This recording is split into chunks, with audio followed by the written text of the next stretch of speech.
Avocado green and harvest gold kitchen appliances. The harvest gold wasn't so prevalent that I remember, but I do remember the avocado green coming in. And if you had a green bathroom, oh, you were posh. You were really something if you had a green plastic avocado bathroom suite. Wood panelling in rooms. This was still going on right up until the mid-80s.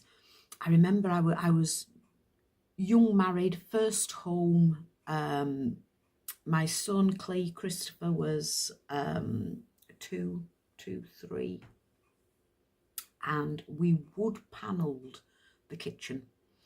We had a coal pantry, a pantry and a coal shed in the kitchen. It was a council house. It's what they did back in those days, and you had the coal in the kitchen. Some people had it in a yard, other people had it in the kitchen. 2 doors in your kitchen. And I'd been asking my husband for months and months and months to do something about it. Never got done.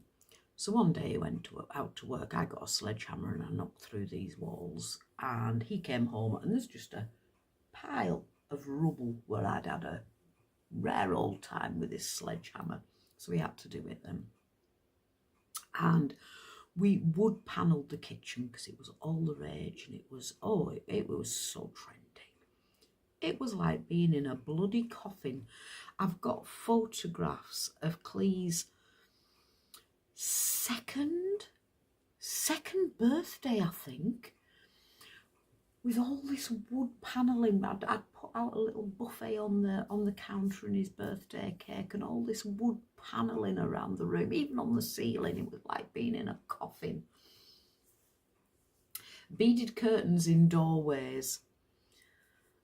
You'd push through these beaded curtains. We've got something very similar, actually, that Mark has put up to keep the drafts down. Where my office and our bedroom is, that's the top floor. You go down a few stairs, and then we've got the middle spare bedroom, bathroom, and it gets pretty drafty in there. So Mark has put this magnetic curtainy thing up. It's rather weird, but it works, and it does keep the drafts down. But in the 70s, beaded curtains, they were a pain in the neck. So you'd have a tray of food and you'd have to manoeuvre your way through this curtain that'd get in your plate of food, and it'd dangle in your soup or your cup of tea. Terrible things. Lava lamps. Lava lamps came in and they were fascinated. People had watched the lava lamps for hours. It was like having a fish tank. In the 70s, if you had a tropical aquarium, you'd just watch your fish for hours. My dad bred fish, and they were always breeding.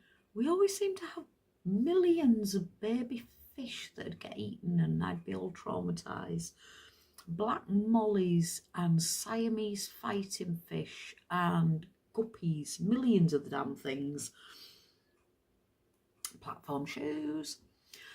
I remember the crippling horror of 6, 7, 8-inch platform shoes and walking from Croftlands into town, which was a good mile and a half each way. First boyfriend, 1979. Going out to meet him in the pub. I was 16 in 79, and flared pants. Oh, and I had this corduroy, brown corduroy that I bought with my first nursing grant. I went to college and I got a grant and I spent it on clothes. And I had this 2-piece waistcoat in brown suede corduroy with a flared, kick flare skirt. Great big high stilettos. Oh, I was the bee's knees in that. Kipper ties and wide shirt collars. Great big wide ties and collars that came out to here. Mainly for the men. Women as well, but mainly for the men. They were huge. And this was before the shoulder pads of the 80s. In the 70s, it was all big ties and big wide collars. School classrooms only had desks, chairs, a desk for the teacher and a blackboard. That was it.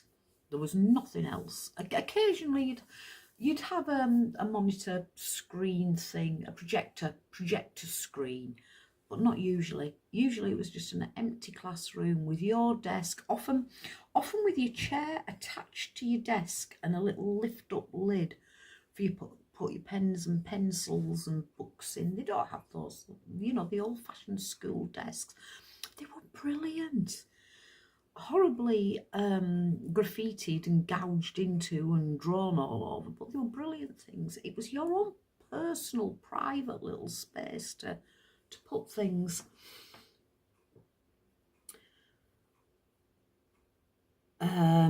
Milk bottles delivered daily to the doorstep. One of my children that we work with still has their milk delivered. It's wonderful. Ulverston is a town that really, it's a real heritage town. They're big on the Dickensian festival, and it's a beautiful town, beautiful. Stan Laurel was born there. And they try to keep tradition alive. In Barrow, where I live, 8 miles down the road, I don't think anybody gets the milk delivered anymore. I'd be very surprised if they did. But, you know, then we got everything delivered. Milk, bread, yoghurt, potatoes, cream, coal. Coal was the big thing, of course. I mean, my dad had sent me out to chase the coal wagon down the street and pick up any bits of slack that had fallen out of off the wagon. Take it home for the fire. I had to light the fire every morning from 6 years old. 6 years old, and I was lighting fires. You'd put the shovel, the little shovel, up in the hole of the fireplace and put a double spread of the Express newspaper across it to draw the heat. Pull the flue down, put this paper in, whoosh, you'd get a raging fire. It was brilliant. Front car bench seats. My second husband, I've been married twice. My second husband had an old 57, I think, Ford Consul. My God, it was an uncomfortable car. And it had this great big wooden bench across the front. It was the most horrendous car ever, but he loved it. Car radios in those days only had 2 waves to choose from. We had medium wave and long wave. Record players were the only source of music. We didn't have tape recorders until later in the 70s. About mid-70s, tape recorders were all the thing. And we used to listen to the charts 5 o'clock to 7 o'clock every Sunday night. Every child in Britain would put the charts on, and you'd have your tape recorder. And it was an art form trying to cut out Tony Blackburn, I think it was either Diddy David or Tony Blackburn that did the charts. And the trick was to cut out their waffling as they talked over the intro of the song and get it right at the moment where they stopped talking. And pubs closing rigidly at set afternoon and evening hours all day on a Sunday. I was brought up, first few years until my mum died, we owned 2 pubs. We had the Grapes in Ulverston, the Britannia in Dalton. And the Grapes in Ulverston, the town died on a Saturday night and didn't wake up again until a Sunday. Until a Monday morning. There was nothing. If you ran out of something on a Sunday, you were stuffed. You went and this is nationwide, you went and knocked on a neighbour's door and asked for milk or sugar. And people don't do that anymore, you know, because they don't need to. Everybody's got a corner shop on you know, corner of the house. They don't need to do the neighbourly thing. But back in the 70s, the pubs closed at 11, half 11, you were out of the doors. There were no extended hours. They'd open from 11 till 3 and then open again from 7 till 11, I think. That was it. That was set in stone. There were no other times that you could go to the pub. It was 11 till 3. Was it 11 till 3 or was it even in the afternoon? Was it 1 till 3? It might even have been 1 till 3 and then 7 till 11. And then, as I say, on Sunday, everything closed. There were no shops. There were no deliveries. There was nothing. Newsagents were allowed to open for an hour in the morning to sell their newspapers. Other than that, everything shut. It was the Sabbath. It was the day of the Lord.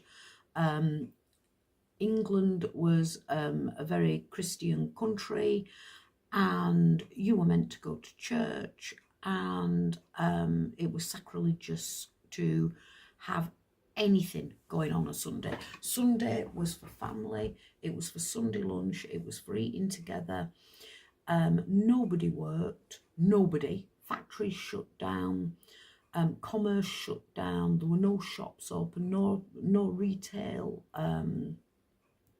no industry, everything shut Friday to Monday. Everybody had the weekends off. It was a 5-day working week. And in the 70s, I believe we went down to a 3-day working week for a while when the economy was at an all-time low and the strikes were on and everything. And it was just a different world. So that's the end of my list. What do you want to add to it? What can you remember from the 70s or the 80s or the 90s or the noughties or the 50s or any decade? What do you remember that we had or used back then that we don't have or use now? Thanks very much. Nice chat.